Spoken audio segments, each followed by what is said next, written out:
Hold on. No, you can eat now. You could be eating the whole time if you want. I just didn't get a fork and plate. I'll wait. Maybe I'll eat a deviled egg. I can do that in a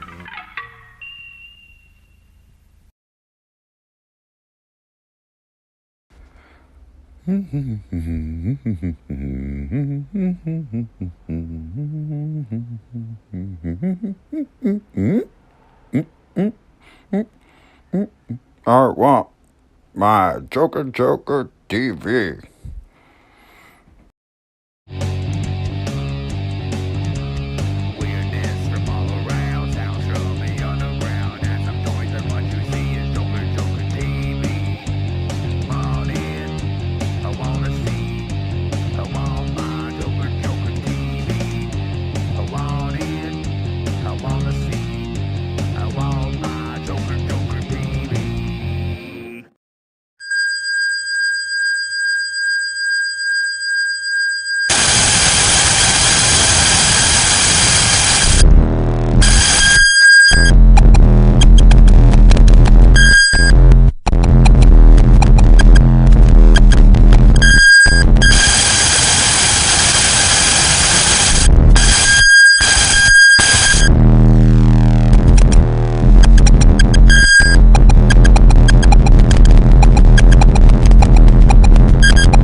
Oh yeah.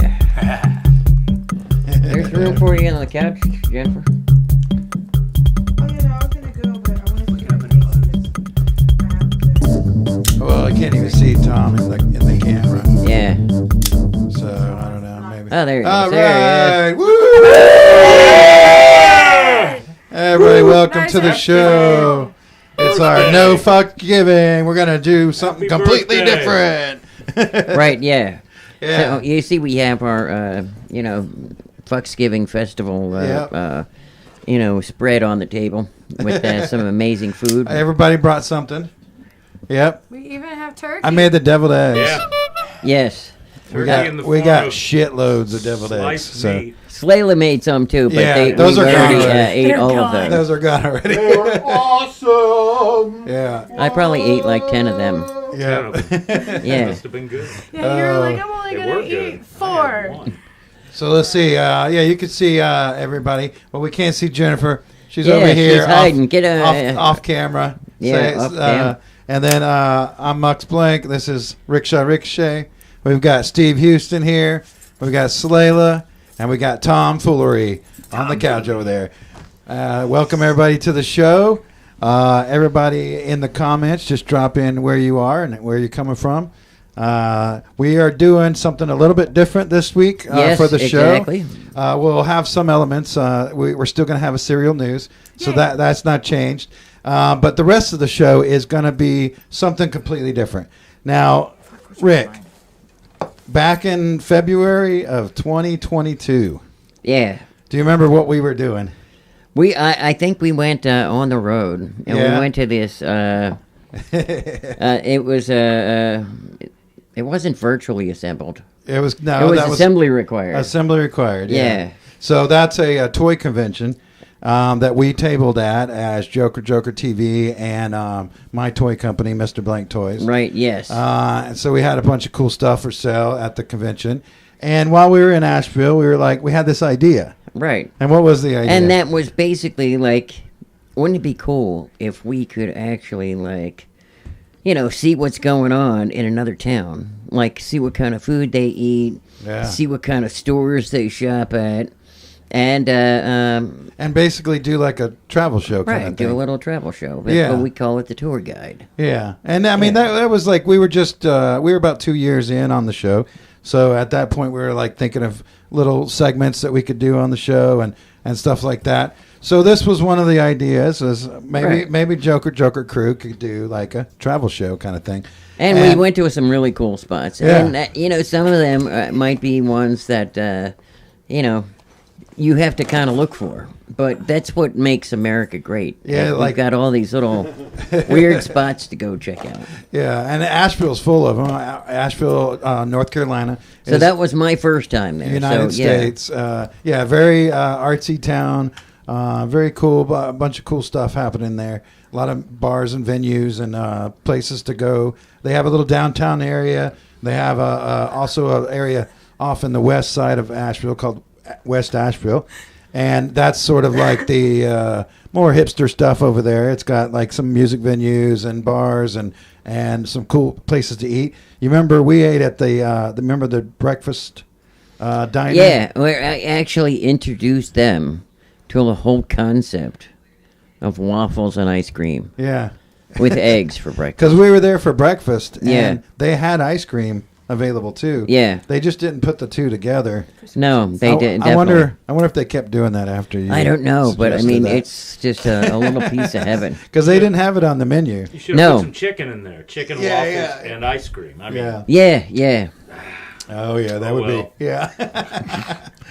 All right, so anyways, what we did is, and this is something we titled the Joker TV tour guide, and it's basically Joker TV taking you on tour of a town and showing you different places. So let's go ahead and we're gonna start it off. Oh, also we saw that T-shirt ad. I forgot to mention that. Yeah, the T-shirt of the month, which is about to. We got what, another One week more on that one? One more week on that T-shirt. Right, yeah. And that's by Sean Robert. And tomorrow is Black Friday, so you want to check out all the shirts that we have for sale.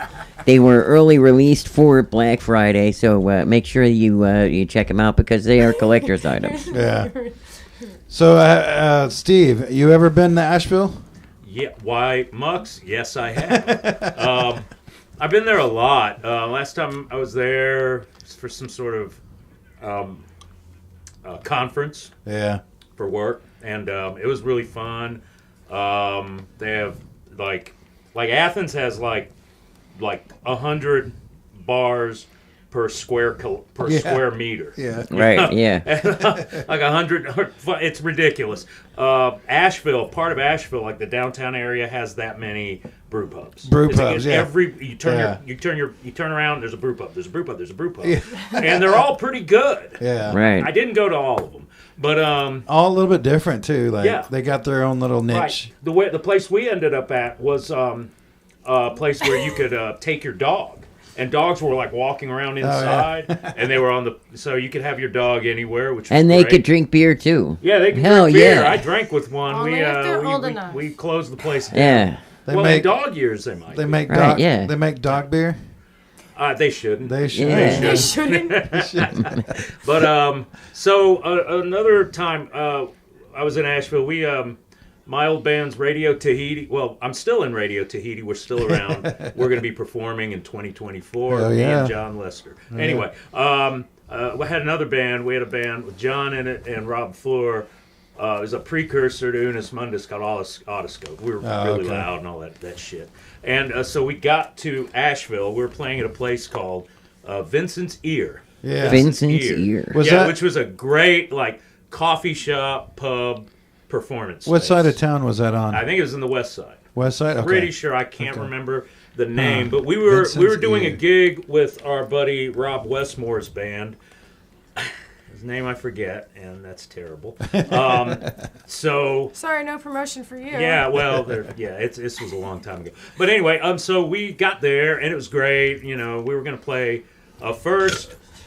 We did that, and dude showed up. It's like, hey, man, I know the owner. Let's hang out here. I got me this rig. I just bought this rig. He had this massive board with this power amplifier and these huge stacks. Yeah. And he hooked them up. I was like, this is great.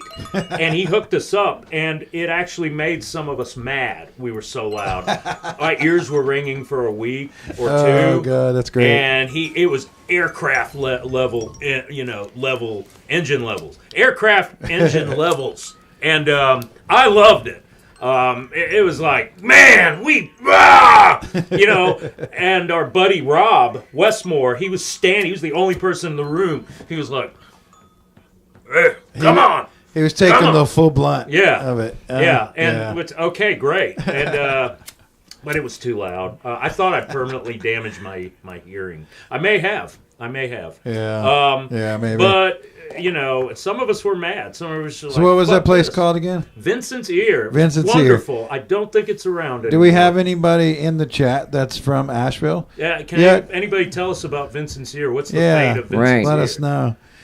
Well, okay, let's watch the first bit of videos here, and I'm going to give you a quick rundown. We got the Odditorium, which is a super cool place. It's a music venue.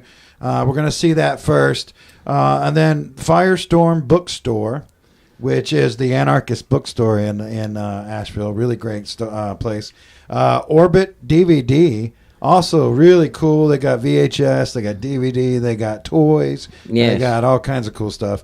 And then Morgan's Comics, which probably the coolest comic book store. Female-owned comic store. Yeah, female-owned comic book store. And now, just as a reminder, all these videos were filmed in 2022. Right. So we're still wearing masks. There actually, even Morgan was talking about, the Morgan's Comics people were talking a little bit about like what they did during the pandemic to still serve their customer base. So now, it was really cool. See, this was the funny part to me. Yeah. Okay, because I felt like since everything was closed in 2020, 2022 was basically us doing 2020 over again.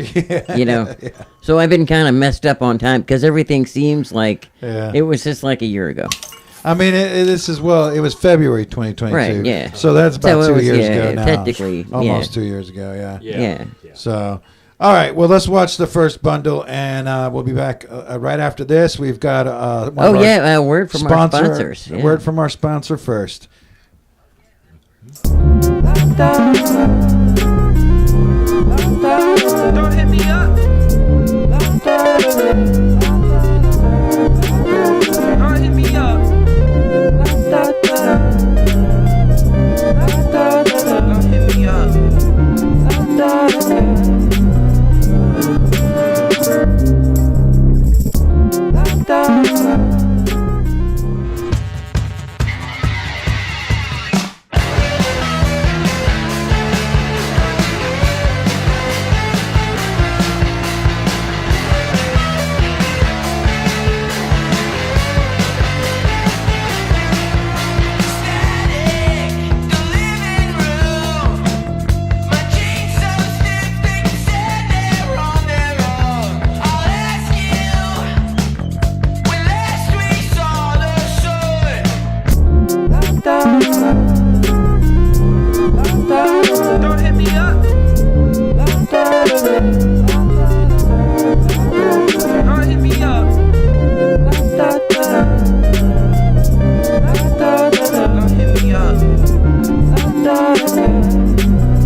we, Rick?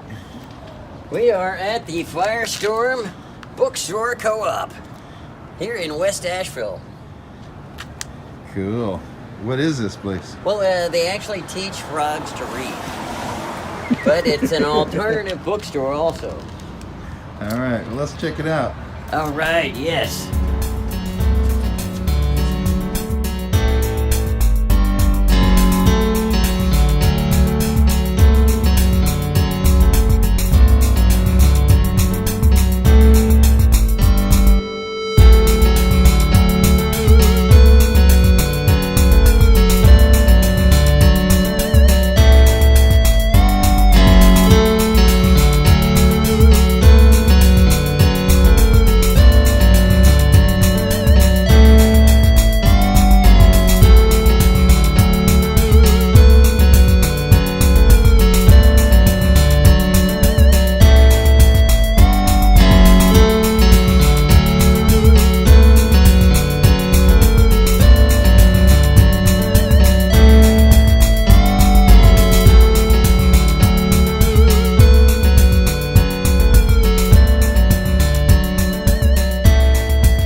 Bullshit jobs.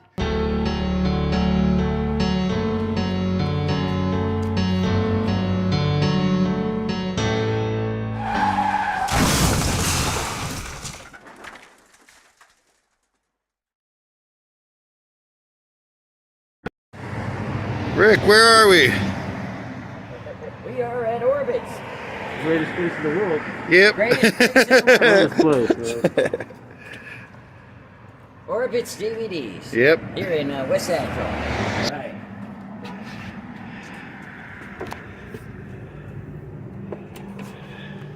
Orbit DVDs.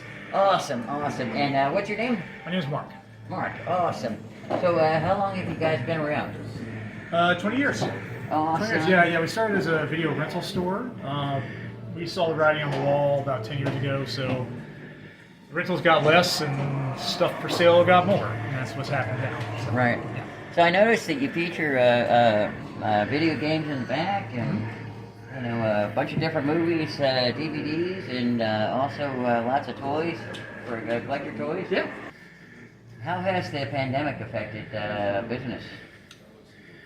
Weird ways. It killed the rental business. Whatever we had left for rentals went away, basically. But what happened is I shut down and I said, well, I got a store full of stuff. Let me find out how to sell it. So I started a website and started selling on there, and it has exploded. Movies, basically.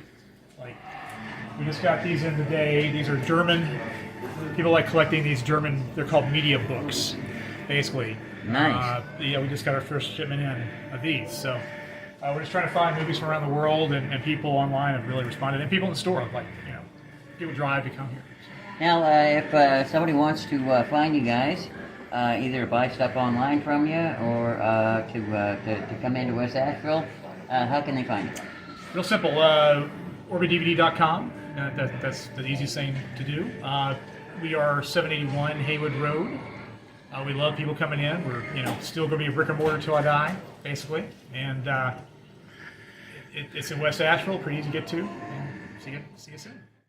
Hey, my name is Mark McLeod. I own Orbit DVD in beautiful West Asheville, and I want my Joker TV.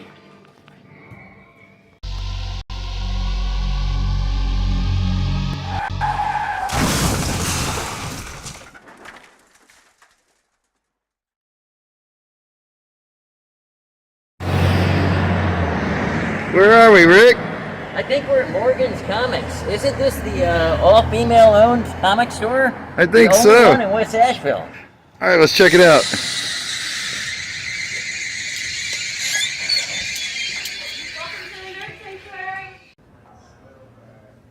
We are here in the Morgan comic store.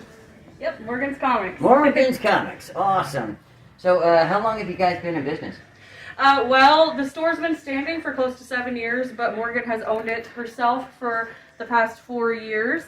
That made her the very first female-owned comic book store, independently owned in Western North Carolina. And her husband does work here now. He used to be the postman on this route. That's how they met. It was really, really sweet. And now he's here full-time. And yeah. Awesome. So, on a serious note, how has the pandemic affected, operations? I do know that it got a little hard because we did have to shut the doors. However, Matt and Morgan did something very special during the whole lockdown when the doors were closed, which were called herograms. They would receive orders online on the phone, and then they would drive out to the house with the purchases. They'd knock on the door and then run away, but then they would stand in the person's yard or close by so that they could be seen and do a little song and sing a little song, do a little dance. And that would help brighten their day and bring cheer to folks when we were at the most scary part of the pandemic. And not only that, but they were doing Facebook Lives pretty much every day, I think. And they would be talking to the folks, letting them know that the store was still here for them and letting them see around. And at the end, they would read children's books too. So it helped brighten a lot of people's day, I think. Now, if somebody's in the West Asheville area, how do they find the store? What's your address over here? How can they, or if they want to buy something online, is there a possibility of doing that also? Yes, so we are located on 600 Haywood Road. We're right across from the Family Dollar and very close to Sunny Point Cafe. And we do have an online website. It's just morganscomics.com. And we are also on Facebook, Instagram. You can find us all there. And on the Facebook, we offer many updates about events we've got going on. We have Pokemon every Wednesday, every Thursday. We have Magic. And 6 to 10, we have board game nights on Saturday. Awesome. Okay, so what are some of the things that you guys offer? So here at the Nerd Sanctuary, we offer all sorts of stuff. We've got the new comics over on the walls, and we do have some newer back issues under the other back issue bins. And up here, they're going to be like comics from anywhere the 60s to the 90s. And we do older video games. We actually specialize in the vintage. So we've got lots of N64 and NES. We've recently been carrying some Switch games, and we have other vintage video games over there, Xbox, PlayStation 2 and 3. We also do Funko Pops, action figures, customized toys, and vintage toys that you probably haven't seen in years, like Star Wars Kenner figures. Got all kinds of stuff here. We try to balance it between being friendly for children and friendly for adults so that everybody can feel excited to come in here and likely find something that everybody's looking for the whole family. Well, it seems to me that as soon as you walk in the door, you become a kid all over again, no matter what your age is. That's what we try to aim for sure. That's why we call it the Nerd Sanctuary. Hi, I'm Bridget from Morgan's Comics, and I want my Joker Joker TV.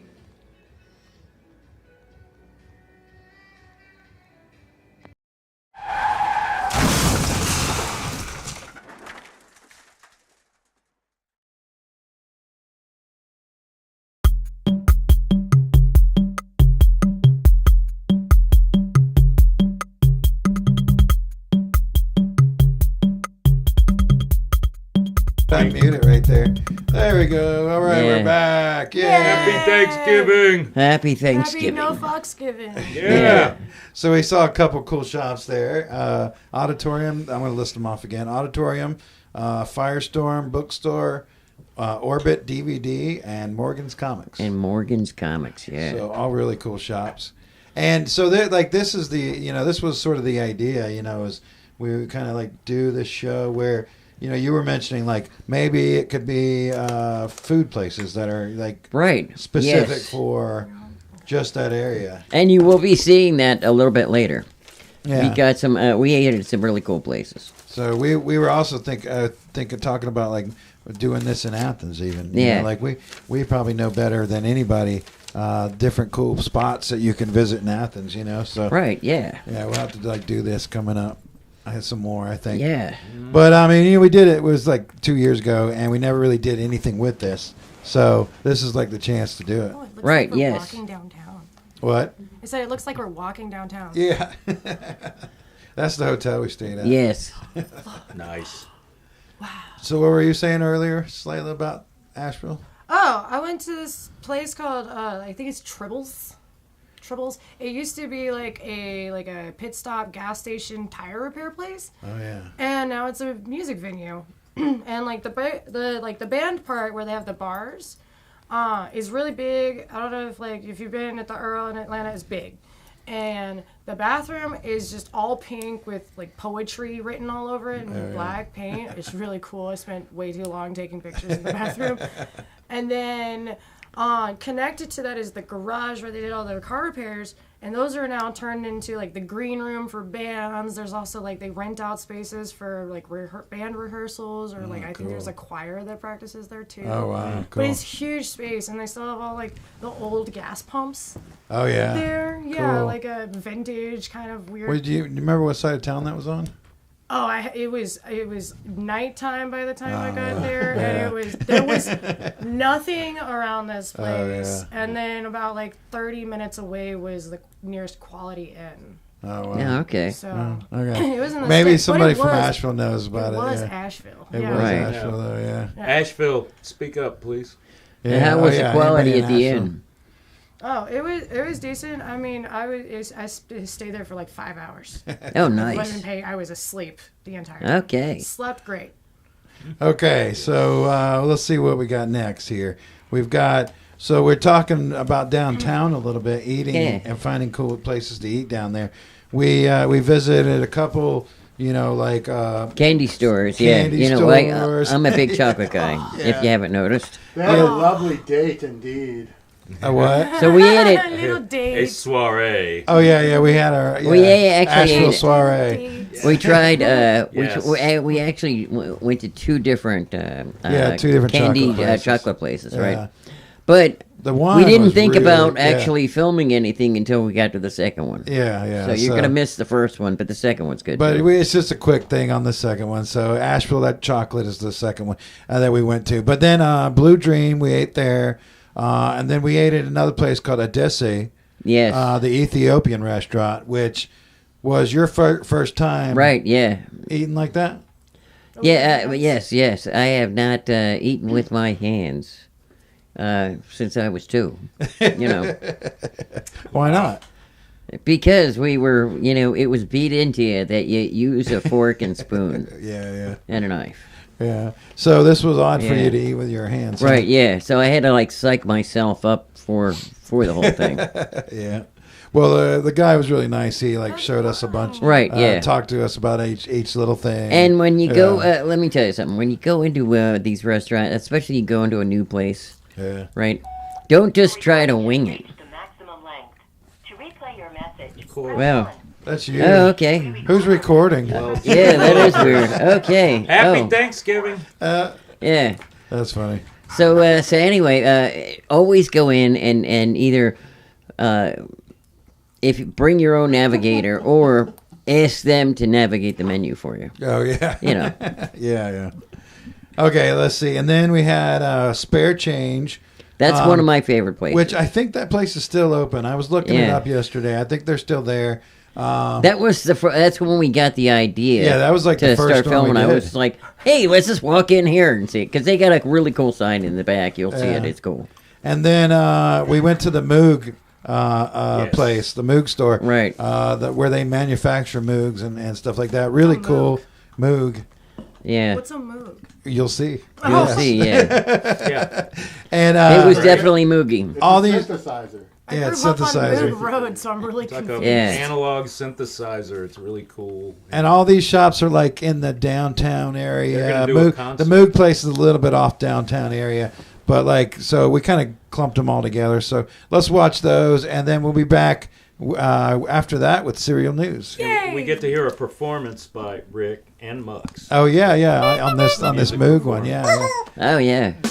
All right, we'll be right back. All right. Yeah. Rick, you were playing. Yes.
called? ADDISSAE Ethiopian restaurant. Okay. ADDISSAE Ethiopian restaurant. And what kind of food do you feature? We have vegan, just a veggie, some meat one. But these are all Ethiopian That's cuisine. all Ethiopian. So I want to do the lamb. And Now let's do it. Let's keep it like just barely spicy, real mild. That's a mild. Yeah, mild. Yeah. Coming with collard green, 3 veggie. Collard green, cabbage, and then beets. Okay, cool. Now, what are these specials that you have for traditional platters? So we have the tradition, the veggie, if you want a veggie or meat one. Meat one, they have beef, chicken leg, chicken boiled egg, and then 3 veggie. Collard green, cabbage, beets. I'll just try that, whatever that second one is. The meat missile? Yeah. So the little spicy, is that okay? Yeah, a little bit, or like oh my god, over the top. No. Yes. It's a little spicy. Alright, so the 1 meat missile, and then 1 lobster. Cabbage, collard green, the beef, chicken leg, chicken boiled egg. Chicken boiled egg? Boiled egg. Yeah, cool. And then the bread. Yeah. That's the injera bread. Let's enjoy the bread. Okay. We do ferment it 2-3 days. When it tastes a little sour, but it's just by itself sour. You can mix it, so it's good. And Okay. it's gluten free. Oh wow. And that's the one. The collard green, cabbage, and then beets. That's the bread. That's the lamb. We use traditional. We use finger food. Tear it just like that. Like that, And then and just go grab that it. way, grab it. Just whatever sounds like it. Yeah. You can do that way. There you go. Awesome.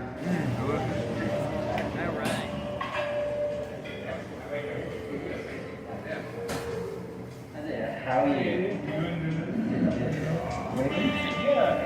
Here we go.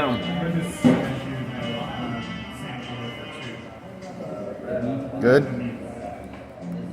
Amazing dimension of flavors. It's really good.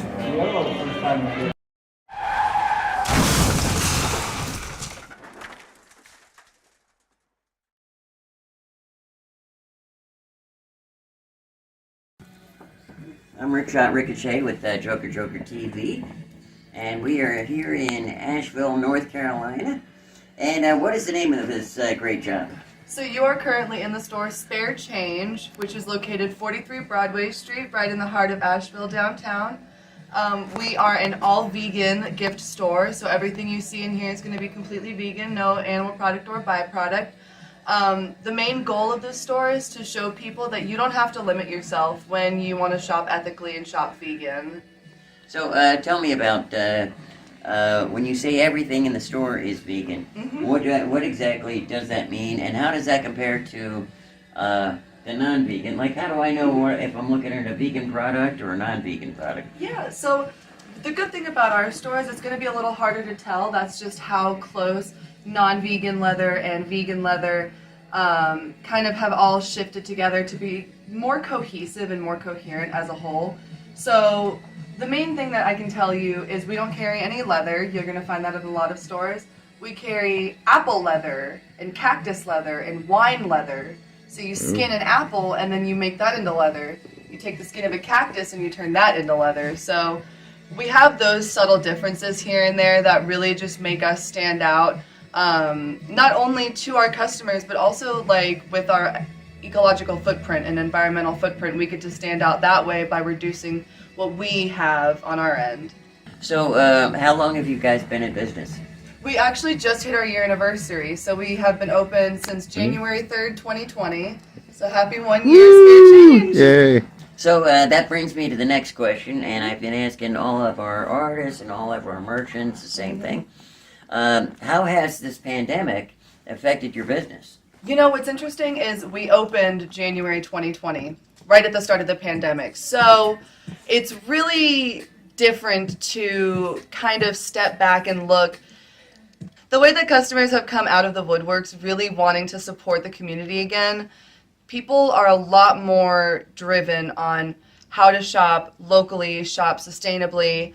And I've noticed that with the reemergence of people shopping, everyone being able to buy again, people really are conscious about who makes their product, what is the story behind that product, and what impact does that product make, not only on themselves, but to others.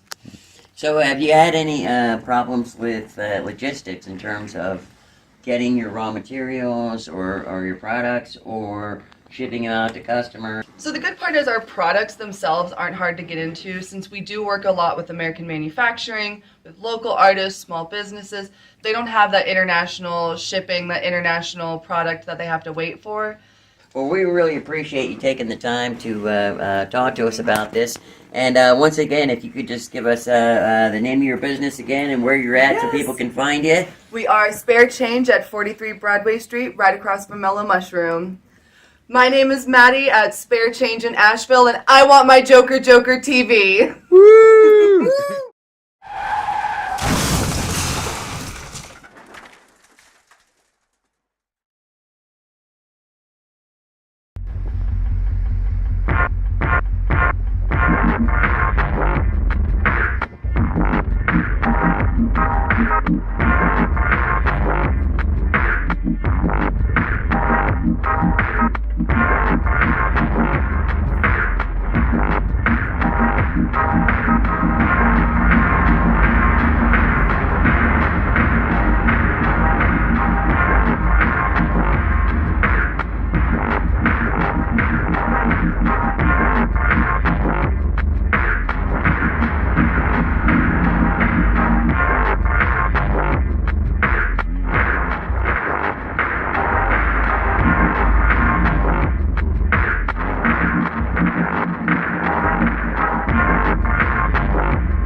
everybody. Thanks for watching Joker Joker TV. I'm Sister Slayla, and this is my biffle, Tomfoolery. and you're watching Serial News.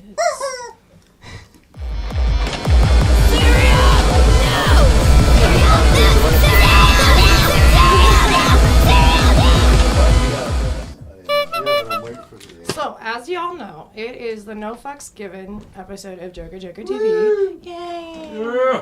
Yay! Awesome. So, like, because, fuck Thanksgiving. The true history of Thanksgiving is actually fucking terrible. It's just Hallmarkized. Yes. Hallmarkodized into this, like, where you meet with your families that you hates, and then you eat a lot of turkey and, like, pumpkin pie. But anyway, so in 1862, federal agents prevented the Dakota Sioux from receiving food and provisions. Dying from starvation, the tribal people fought back, resulting in the Dakota War. Abraham Lincoln ordered 38 Dakota men to be hung, and then felt that Thanksgiving dinner was good enough of an offer for an apology to, like, make amends to the hurt feelings of the tribal people. Oh. So, Thanksgiving. Turkey wasn't even part of the original menu, and neither was pumpkin pie. Whack. All right. So, I did have... Ooh. Look, Thanksgiving. So, actually, I had something fun to try to learn yells. And my biffle's gonna join me. We're gonna help you guys learn how to make some swords. Okay? Remember how we made the dog? Well, now we're gonna make a sword. Alright, so I'm just gonna do this. Can I get a little bit of background music? Because this is gonna get... Is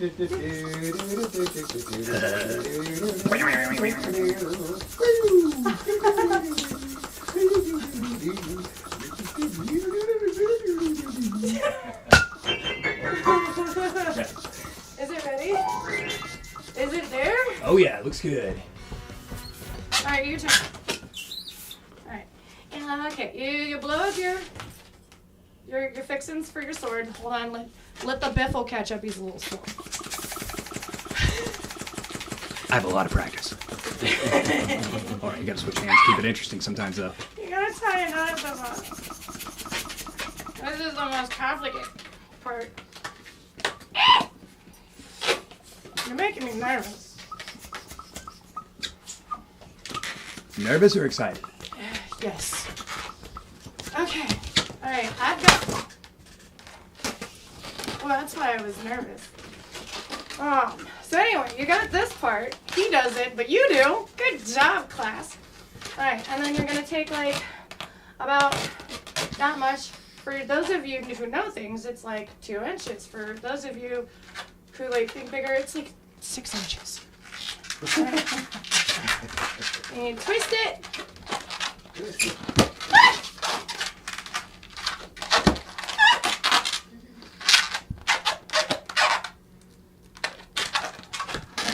Take it, and then you go out here. And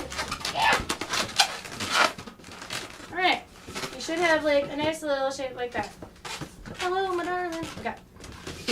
Alright, then you go another 6 inches. Right? That's 6 inches, right? Depends on how many you're asking. I'm asking the men in the room. I don't think. Alright, you do that a second time. Right, and then you do that a third time. Right, and then now you take this long piece. Oh wait, were you supposed to do it a fourth time? Do it a fourth time. It's because he's not following along, so I don't know what I'm doing anymore.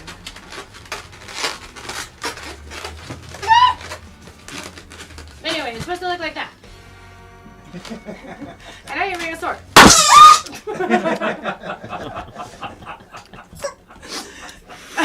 Alright, so now, good job everyone for following along. I know those were a little bit quick directions there, and not so pretty.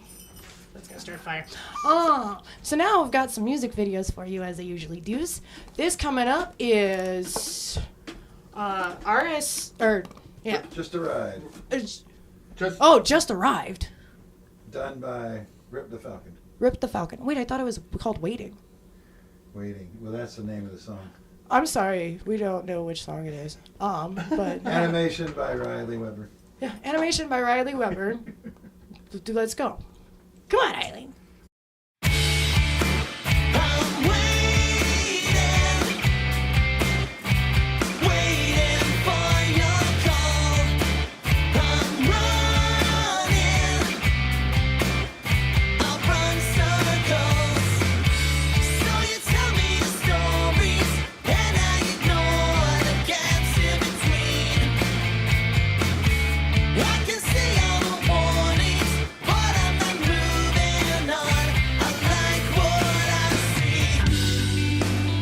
But time and time again, you wait for me. Time and time again, Take it back, take it back, take it back on everything I am. You didn't think it would matter. I didn't think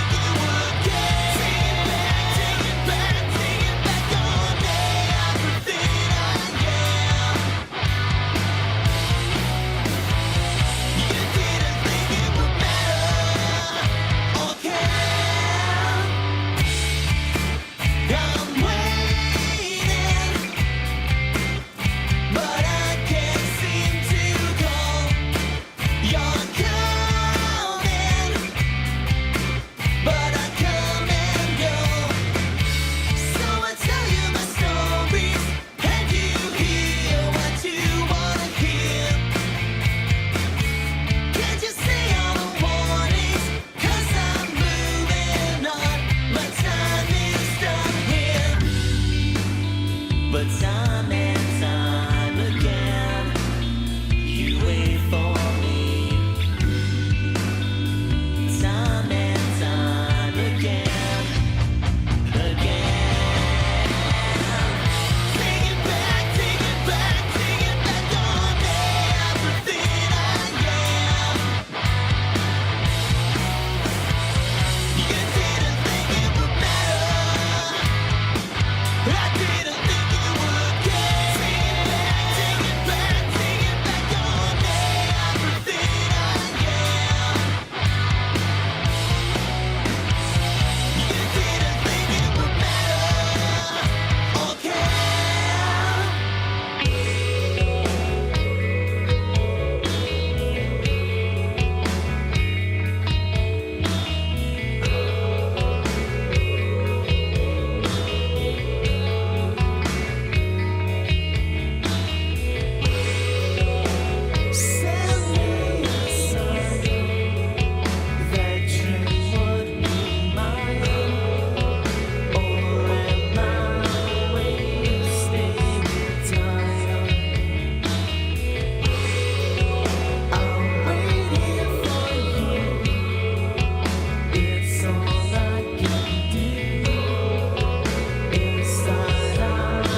Hey, stop what you're doing right now in order to Rip the Falcon on VHS. For a limited time, don't forget to get Rip the Falcon on home video VHS release.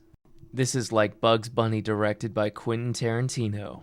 Hard, tripped out, adult animation. This isn't for kids. Supplies are limited. Make sure to order on Etsy.com. You wouldn't want to miss out, would you? Get yours today, and don't forget to watch.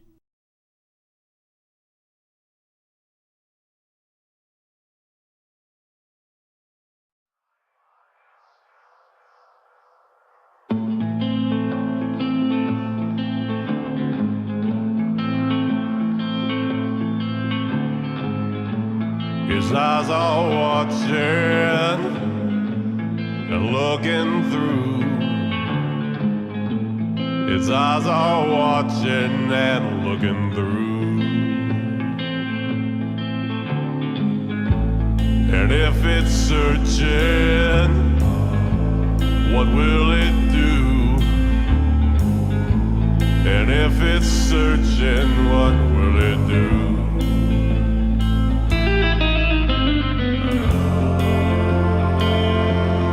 Will it finds what it wants? Or will it find me? I'm running faster through the woods. I'm running faster through the woods. My feet are fire and burning through. My feet are blistered and bleeding through.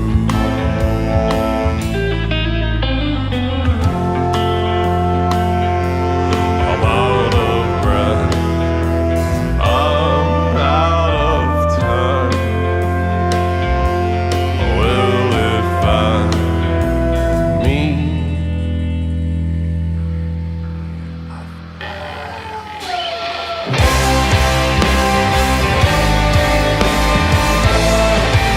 And my feet are fire.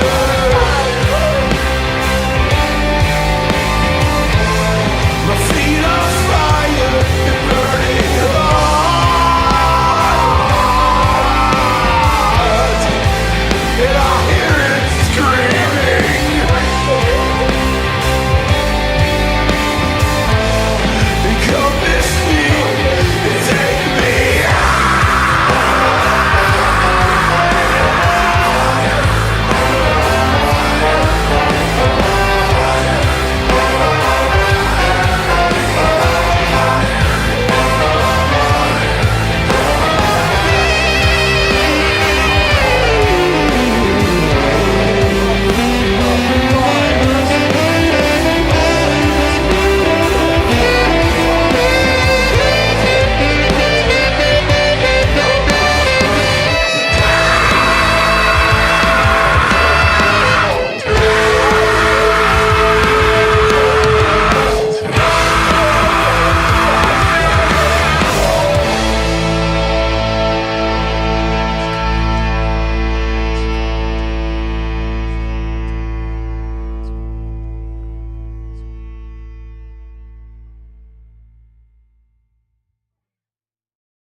Hi, welcome back. That was Soviet Shiksa.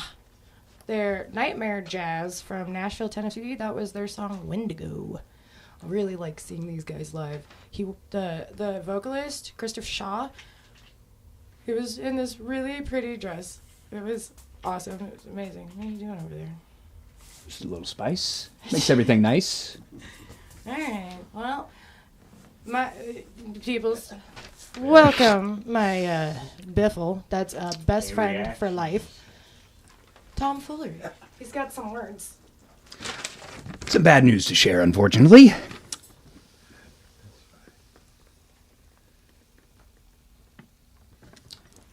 Bottoms up, kiddos. There's a vehicle explosion on the Rainbow Bridge at the U.S.-Canadian border. Not Mario Kart. It left 2 dead. Terrorism has been ruled out. Wow. Health officials say that pools and diarrhea just don't mix well together. I guess you need more chlorine. Israel arrests Gaza hospital director and bombs 300 targets amid truce delays. Gaza ceasefire to begin on Friday morning with hostage releases to follow. I cannot read your handwriting. I don't know why. It's fine. 5,000 golf balls will be dropped from a helicopter for a chance to win great prizes. All proceeds going directly into the brain injury program. Have they not seen WKRP Turkey Drop? There's a turkey drop. It's like the turkey walk. Do you know that female turkeys can't gobble?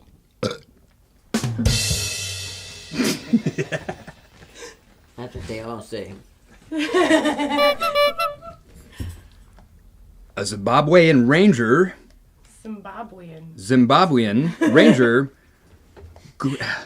Strings unloaded painted ducks batch from the Burke of Extincti on. I hate you. I hate me too. Statistics show that teen pregnancy drops off significantly after the age of 25. Is that when they found out how to use condoms? This is why we need sex ed. Anyways, so that was the bad breaking news. Oh, I guess that's it for today, kiddos. Unless you have anything interesting to say. Balls. Lovely. All right. Thanks for watching, everybody. This was Super Duper Serial News. And remember, keep your spoons close, because I'll be back next time with a big bowl of Serial News.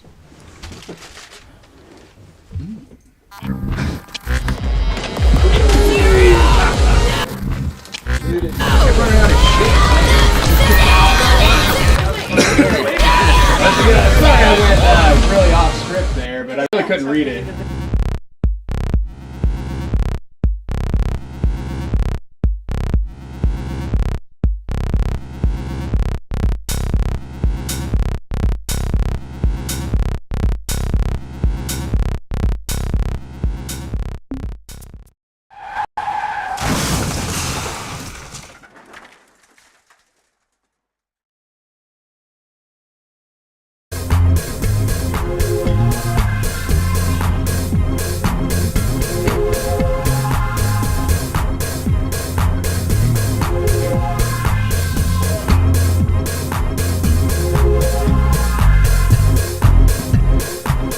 Rick, where are we? West Asheville at the Marquee. In the, what is it? River Arts District. River Arts District. Yeah. What is this place? Well, they have some amazing art pieces and furniture and a whole bunch of really, really cool stuff here. Different artists with different booths. Right. I think they said they had over 150 different artists in here. Wow. This piece here. It's all made out of tires. Yeah, look at that. That's wild. All right, well, let's go in and check it out. All right.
All right.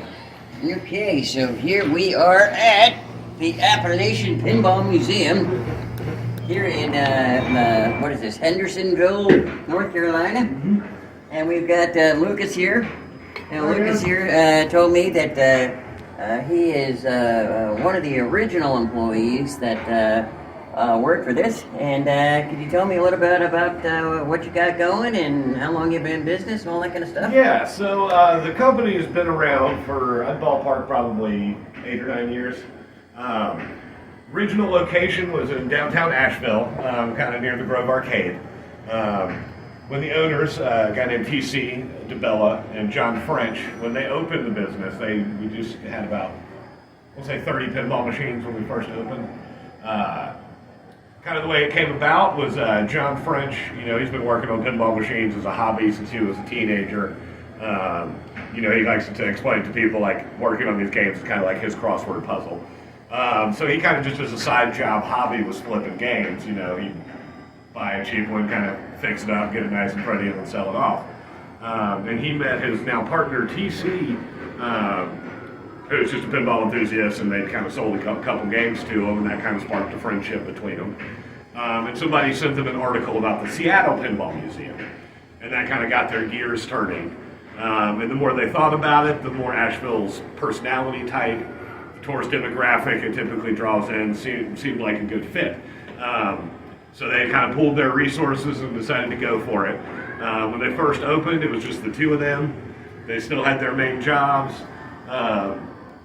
And like TC, he would teach school all during the day, and then when school was over, he'd sprint over to the pinball museum and open it for the evening.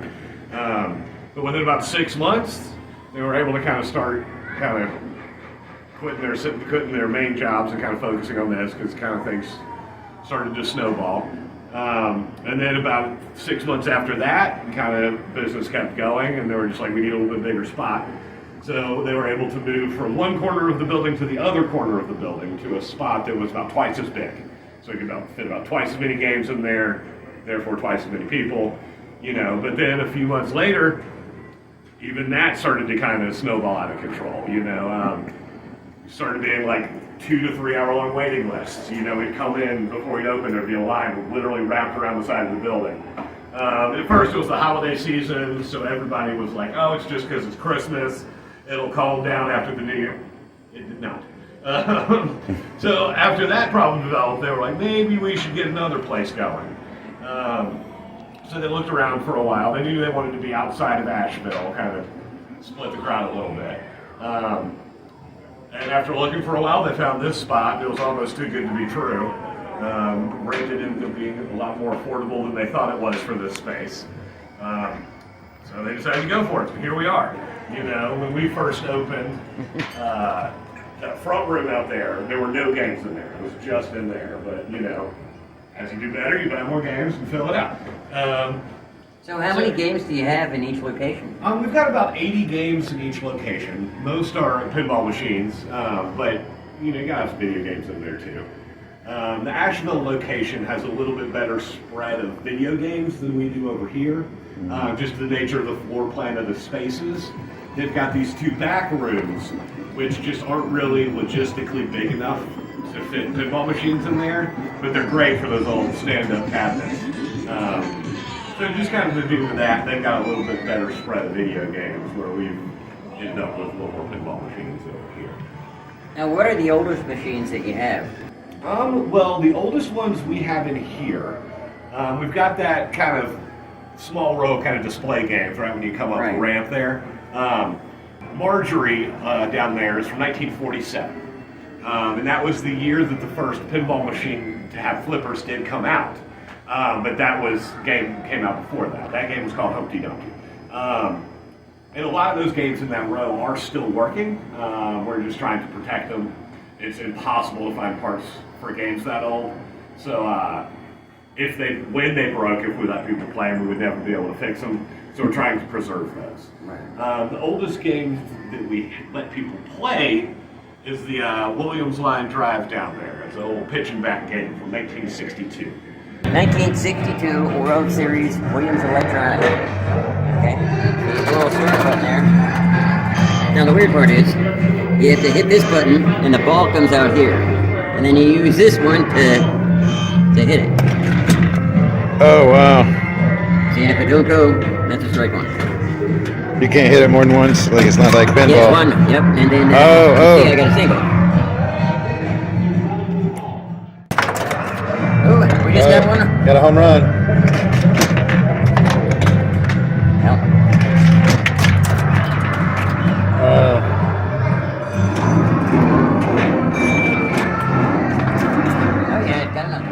Currently the oldest one that we let people play. So that's the one with the two circles, and you hit the left button to pitch, Yep, and you hit the right one to bat. Yep. We played that game. That was a lot of fun. Yeah, and we've got two of those in here because the people love those things. And that older one down there, it's a little bit harder to keep up than that one in there. Because that one's got the little dudes who like pop up and run around the bases, and those things just act up all the time. The other one in there is a little newer. It's from, I want to say 72 or 73.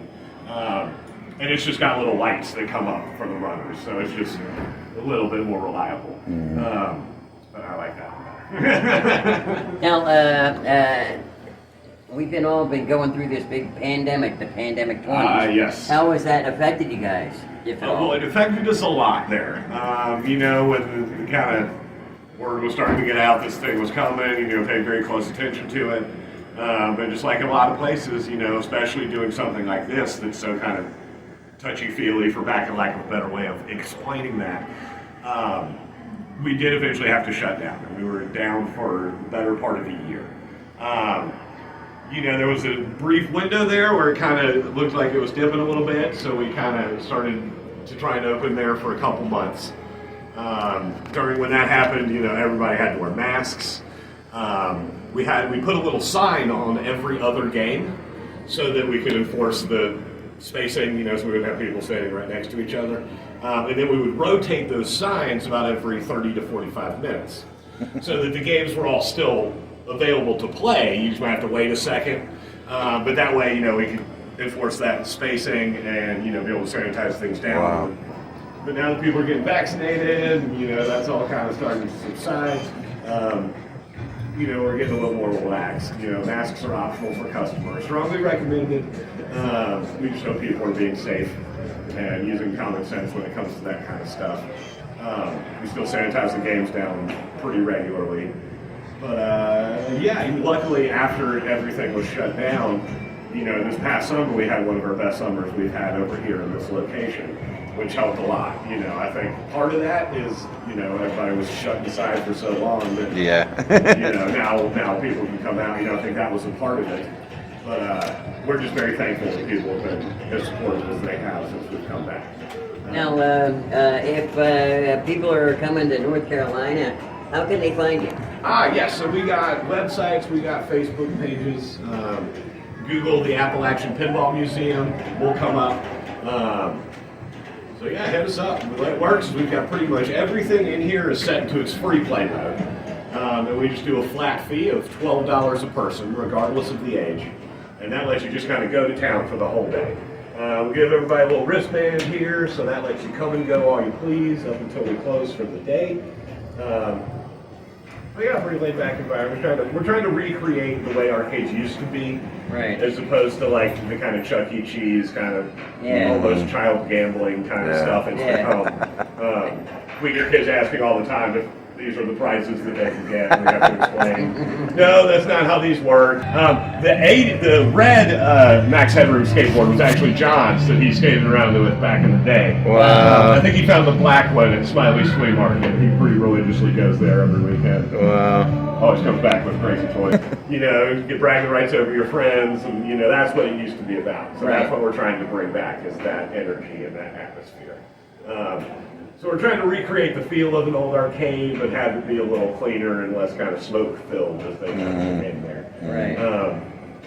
But we're just trying to bring back the love of pinball. You just don't see pinball machines very much anymore. They just take a lot of work to keep running properly, and most people don't want to deal with that. They can get a Pac-Man and just put it in the corner and not really have to worry about it too much. I want to have a Pac-Man in the corner. Actually, I want Galaga, but yeah, we can multi-case now and have all the things. But, Yeah. we're trying to keep it original as we can. But yeah, with the pinball machines, we're just trying to have a good spread from throughout the years. Even me as a kid from the 80s who loved playing in the 80s, like I never thought I'd have an opportunity to play like the Elton John Captain Fantastic and some of those iconic games I heard about. So being able to allow for people to kind of interact with history in that way is kind of cool, Oh, for sure. And I'm just excited to be able to be a part of bringing pinball culture back to life, Awesome. Well, thank you so much for giving us the tour and everything. Absolutely, thank y'all for And, coming in. now once again, where are you guys at again, and how can somebody find you? So we are on the main street of Hendersonville. Hendersonville's not a very big town, so it's kind of the main street. Pretty easy to find, but like I said, like a lot of things, just Google us. You'll find our Facebook page, Appalachian Pinball Museum. Find our Facebook page, our website. When we get new games in, we try and post it on there so people know what the new fancy toys are. Cool. If you have any questions, please send us messages on Facebook and stuff like that. We really try to stay on top of that. Come hang out.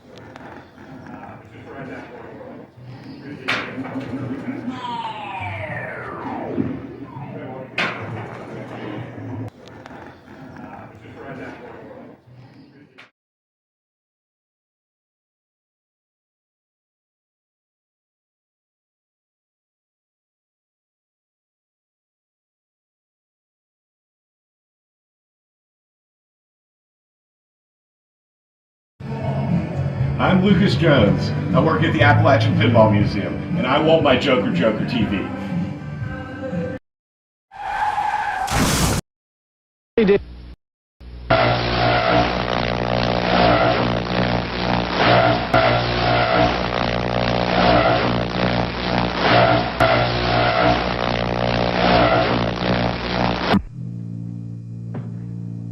Quite a treat for me, miss.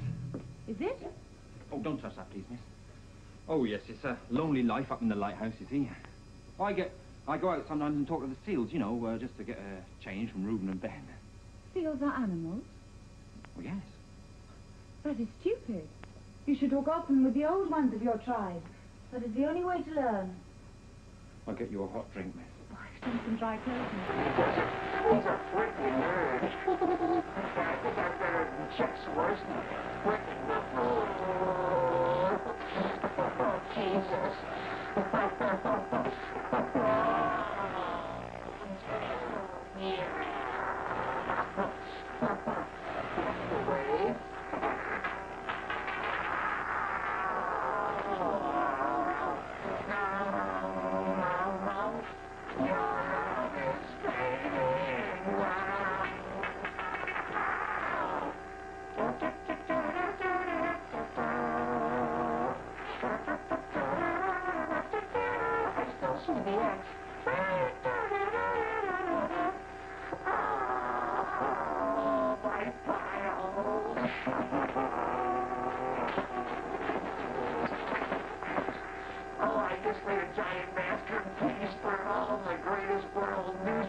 As far as I can tell, a massive electric shock. He died instantly. The market cornered in microwave. Oh no! Oh no, we're missing the camera. Damn it, we don't see any. Oh, yeah. Guys. Got your phone still working? No. All right, we're back. We're back, What was yeah. that? Something broke into the broadcast there. Yes, Max Hedren. So this is the anniversary of the back when the I guess we call him the fake Max Hedren, when he broke into the program of it was a Chicago station WGN. This happened in 1987. 1987. So, and they broke in through, like, you know, they had some sort of, you know, microwave transmitter. Yeah. And anyways, it's the anniversary of that happening. Weren't they making popcorn too? Oh, it sounded like it. Yeah. Yeah. So it broke in twice. It broke in the WGN first, and that was that first little clip. And then during Doctor Who, it broke in on their, I think it was like their PBS channel, which was WTTW. WTTW. And that was in Chicago in 1987. But also coincidentally, it's the 60th anniversary of Doctor Who. Yes, yes. Yeah. So right. I don't know if you're paying attention during the whole episode. There's a couple times when you see references to Doctor Who or Max Headroom spread throughout the episode, and that was really coincidental. It just, yeah. I mean, we had planned to do this Thanksgiving special here like months ago. Right, exactly. I didn't realize it was Max Headroom Day. Max Headroom Day, yeah. But so kind of like it's peppered in there. Oh, I used to go see a Doctor Who also. Is Lisa ready? Hi, Lisa. Doctor Who? Yeah, HU. Doctor Who. Yeah. Ah, there you go. So also, like what we mentioned earlier, the whole reason we were in Asheville was because we were at the Assembly Required event. Right. Yeah. Exactly. Well, I reached out to Matt and he got a little bit of information about this coming year. It'd be, I guess, February 2024. Okay. Is the next Assembly Required. All right. He's still got, if there's some artists out there that are toy artists that would like to be involved in the event, he's still got a couple tables open. Okay. And you can get in, I think, still right now if you get a hold of them right away. Right. Yes. So definitely take advantage of that what while was you that? got the chance. Assembly-required.net. Yes. I think is the website. All right. So we got Lisa. I see her in there. Can you hear us, Lisa? Hello, Lisa. I can't hear her. Hold on. Can you hear us? I don't hear Lisa. Unmute your Test. I think I got it. Yes. Hello. Okay. I think we can hear you. What is this thing on? I can hear her. I want to go to Miami. Oh, yeah. She's going to Miami. Yeah. Yes. Where are you going? This thing on? Yes, we can hear you. Am Yes. I on? Yeah, you're on. All right, what's up? Tell us your name and where you're calling from, caller. Oh, Lisa Rose. Lisa Rose Burton. Lisa Rose Burton. Yes, they just got hitched. Lisa Rose Burton. Yeah. Where, Georgia? Watkinsville, Georgia. Oh, okay. Oh, that's like right next door. Yeah, that's not far from here. Okay. In your own hermetically sealed bunker, I see. So this next video we're gonna watch, you filmed, right? Yeah, it was me and Becky Bryan. So what did you It was do? a place called McHorney's Auditorium. All right, so like, you know, I like to travel and everything, and so one of the things that I do whenever I travel is I try to find something that's off the beaten path and just kind of curious and odd. And me and Becky went out to the Outer Banks, and I was like, well, there's a lot of history out there. Like everything from the first flight to Blackbeard and the Roanoke Lost Colony. But like I wanted to like dig a little bit deeper and find something even more off the beaten path. So Yeah. I found this place called McHorney's.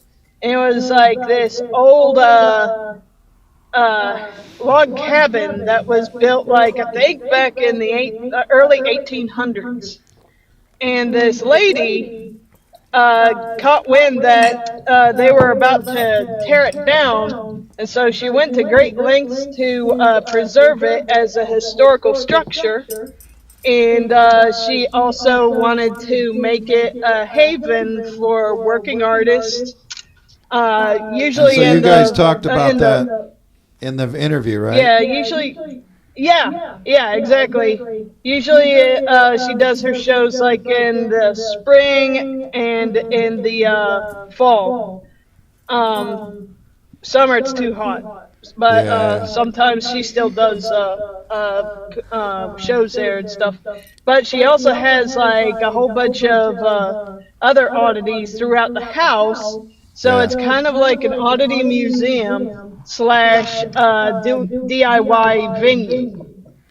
And yeah, I actually got to hold like first edition of Edgar Allan Poe. I got to hold real American history. It was wonderful. Well, let's watch the video because you guys like show a bunch of stuff in there.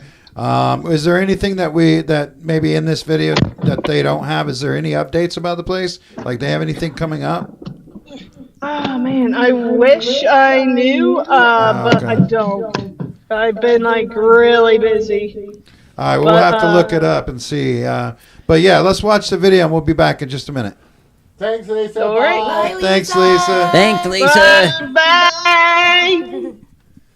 All right.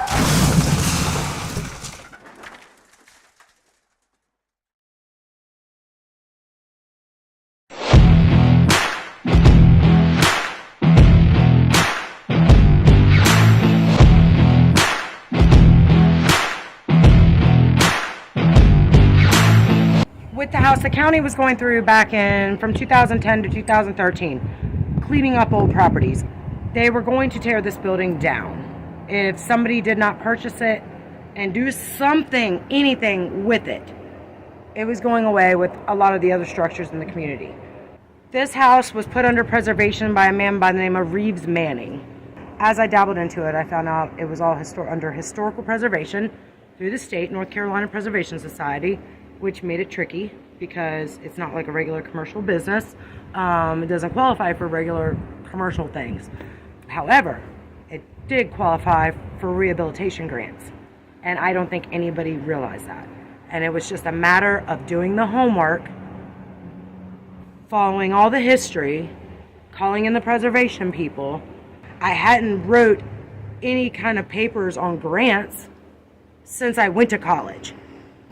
My first ones were fumbles. Then we slowly but surely started getting grants. A private trust ended up funding the entire tail end of the rehab. Nothing here was bought new. If they were tearing down a building down the county, I was the first one on the property begging for anything that they wanted to give me, whether it was doors or doorknobs or latches or window latches. The banjo latches in the house were almost impossible to find. I found them out of New York. Michael Zahn, that owns an oddity shop in New York, I said, Mike, have you seen these banjo latches before? These are really, really cool. I can't find them anywhere. I have to match them perfect to put back in the house. So it was a struggle getting all that. When we finally did get it, then I started dabbling into more of the history. I had to go to Wanchese, to the boat docks. Yeah. And recruit guys that were old wooden ship hull builders. Yeah. A man by the name of John Heyman. He was the most persnickety man you've ever met in your life.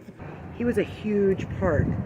A man by the name of Bit Twitty came in and he put every piece of furniture, the rocking chairs that you see, the couch, the furniture was in 1,000,000 pieces where the vandals broke it. Like the couch was literally in 20 pieces. The rocking chairs broken. So Bit, as we were cleaning trash up, would go through and pick up anything that looked like it belonged to furniture. Okay, so then he took it back to his shop and he pieced everything back together again. He put all the rocking chairs back together again. He put the couch back together again. It's stuffed with down feathers. He put the red velvet chair back together again. Those two guys right there, without their knowledge, I wouldn't have been able to salvage a third of what I did. Almost 2 years of applying for grants. Like the first year, I applied for 500, I got 2. The second year, I just kept plugging away. Anytime a historical preservation grant came up, I was plugging away, sending my nonprofit stuff to them. Nice. We are a nonprofit incorporated, so I did go through that hoop, so we have that. That just makes things easier for events and things like that. We can get sponsorships and stuff like that a lot easier being a nonprofit and being able to give back to the businesses that support us. So so far 10 years next year. So, and we're still standing. This room is really special to me. These very bizarre pieces of art are done by a local kid that went by the Dead Kings. His mother had him committed because of his darkness.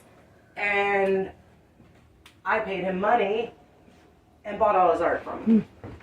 Because I think, I don't care what kind of art he does, it's amazing that a child is capable of this type of creating. And yeah, he had a dark sense of, you know, artistry about him, but to be able to create things like that, and if you were to take one down and look at the back of it, it's very, you'll see it's like a teenager mounted it. You know, it's stapled and it's glued and it's, you know, everything. The Plague Doctor, when he did that, I told him, I was like, you outdid yourself, kid. Like, that's incredible. And all of this is art, like this is artwork that a girlfriend of mine, any of this plaster would, she's a dumpster diver and she has a kiln in her backyard. So she incorporates her plaster work with things that she finds. And you'll see her artwork throughout the whole place. So how would you say that the pandemic has affected? It didn't, because I keep my shows minimal. Okay. And I was able to do videos during the pandemic. Awesome. That's always good to hear. Yes, like El Nino came in and made it a family thing. Yeah. They came in from Texas, they made it a family thing. They brought sandwiches, they set up a table in there with all their food. Stayed from 12 p.m. to 12 a.m. Did nothing but shoot videos. We had fires, we lit mortars, we shot video everywhere. Then Generation Kill came in, did the same thing. They did an alien abduction video. Same ordeal. They were here all day, spent the whole day just doing their thing. Now, I didn't make a lot of money, but I made enough to pay the insurance and the taxes. So it wasn't a profitable year, but it sustained itself and I didn't lose. So it worked out, and it worked out for them and for me. And now the booking of all the entertainment and stuff like that, I carry an ABC license. So most of my money that's made, I try to never charge for an event. Okay. I try to always have free events so that people can come out and enjoy themselves and not worry about heavy ticket prices. As long as they're eating food and drinking beverages, we're making something. Yeah. And as long as I can pay my bands and, you know, other artists that are involved, like sometimes I bring in a fire breather, sometimes I bring in spinners, just depends, just to keep everything a little different. As long as I can pay everybody, we're okay. The stage was not there originally. The pole barn was. Okay. It was falling down. It was done. I put it back, and it's for performers. Okay. Like, they'll have their campers out back, but then I do their coolers and their food, and we'll rope it off, and performers can kind of get away from the general public for just a short period of time. Yeah. Yeah, you mentioned earlier that you guys got your start, like, as you got the renovations and the house was in a safe capacity, you started hosting events. You know, how did that come about for you guys? Well, we always wanted to do something. Something to bring attention to our local artists. We have a lot, the Outer Banks has a lot of local artists of all different kinds, all walks of life. The film festival that we're having is actually a group of people that grew up with my daughter. They went to college for videography, photography. They own Veterans Coastal Media.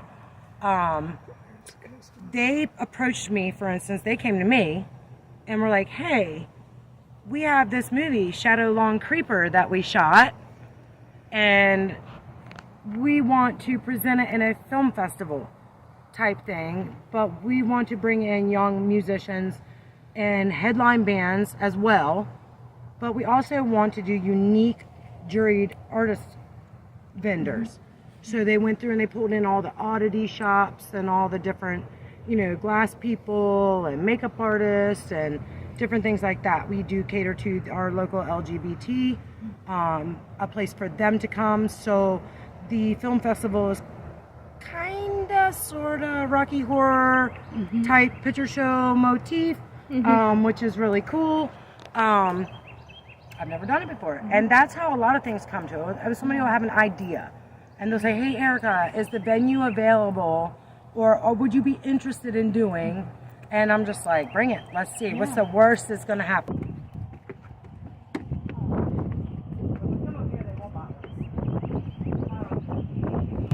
The stage. The county said we had to build it to commercial standard. Of course, that's handicap ramps and the whole 9 yards. It ended up being a bonus because the handicap ramp is wonderful for load in and load out. Roll equipment up the back, roll it down the back. I usually hire out my sound, even though we have 2 house PA systems. I usually hire local sound companies, small sound companies to run my sound and lights. It's just easier than having the bands try to do it themselves. It's easier having them. Plus, it employs, probably not as much as they get paid at bigger venues, but if they're willing to come out and work, great. Like I said, it's been fumble. Every year's been different. I can't say what's standard and what's not because nothing is. It's always a fumble. It's always something different. The art shows are a big thing. The unveiling on my social media, you'll see we brought in everything from painters to leather makers to axe builders to, everything under the sun. Cool. We had 32 vendors. The first unveiling, which was amazing. And I do not charge for vendor space. We use local food trucks. They are not charged a fee either. They come out, they make their food, they sell their food. Great. I do band my bands, and I ask the food trucks to feed the bands.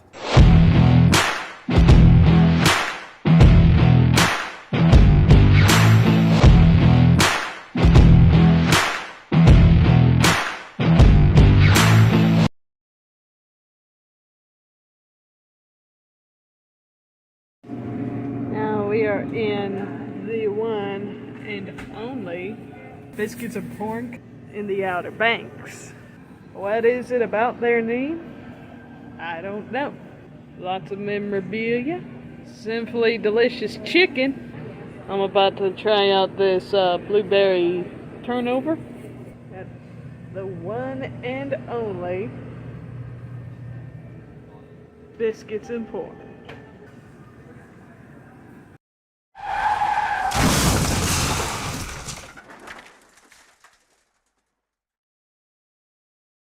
I think Barco Polo, I think. I've been there before. Barco Polo. Yeah.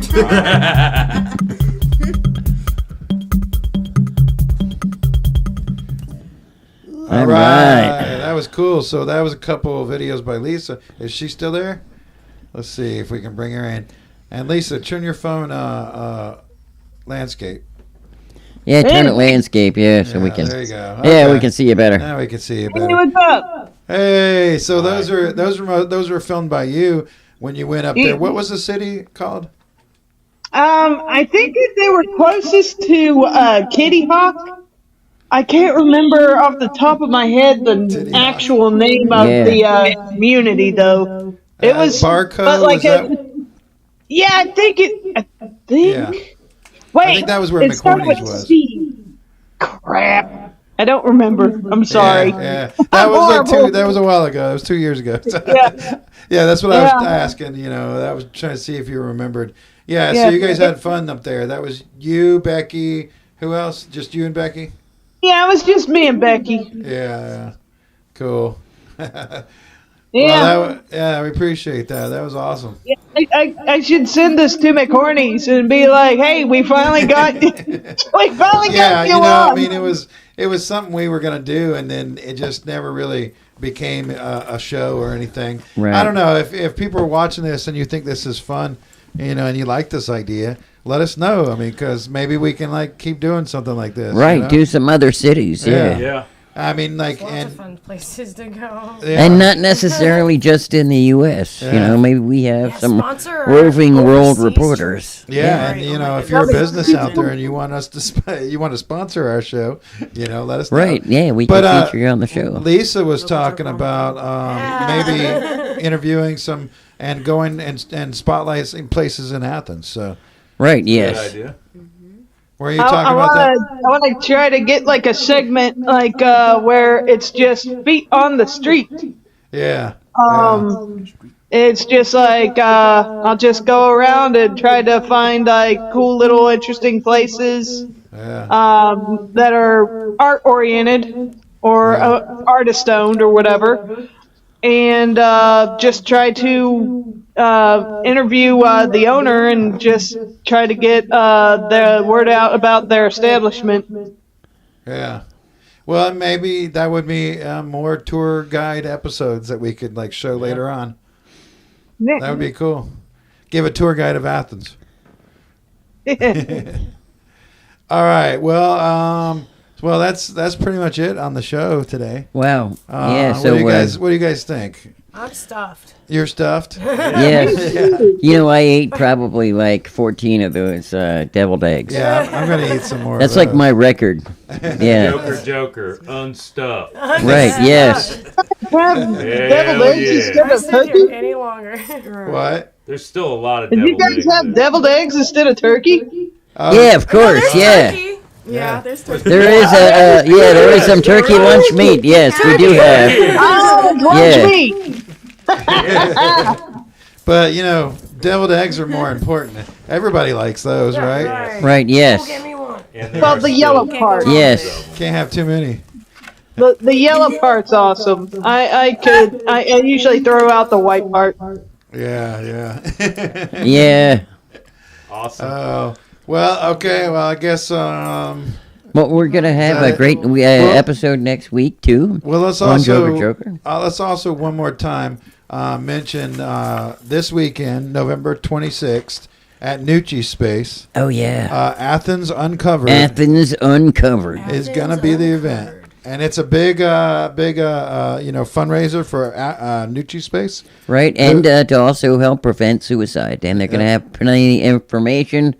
And if you don't make it there now and you're getting those weird feelings, just pick up the phone and dial 988.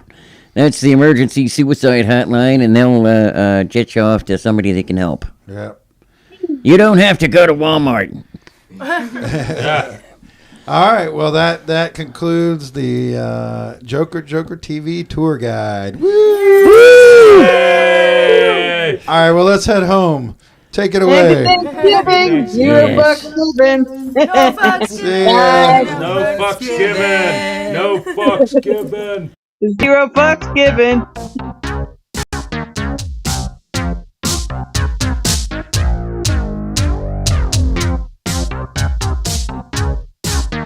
We were driving home, yeah. Yeah, this is Marriage Highway. When you said I'm stuffed. You said I'm stuffed. I did. Yeah. Perfect time for the cards. This is the but you went away now. But that was the place you drive around at night, and you always think you see something. Yeah. In like next year. There it is. I thought it was an alien spaceship that we went by. And that's the ride, like the sun's going down. Yeah. Radio.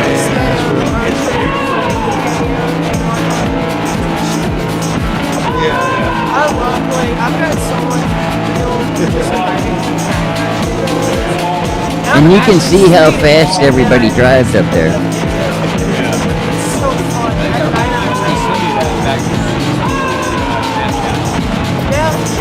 Thank goodness you were playing that video game, the driving one at the video game place. Yeah. For practice. Yeah, at the Appalachian Pinball Museum. Appalachian Pinball Museum, yeah. I'm gonna get some more of those deviled eggs. Yeah, oh my god, yeah. I ate like 12 of those things. Maybe 13. Yeah. But, the cool thing is you get a little bit more caffeine from the Mountain Dew. Because You used to need a prescription for Dr. Pepper. You know.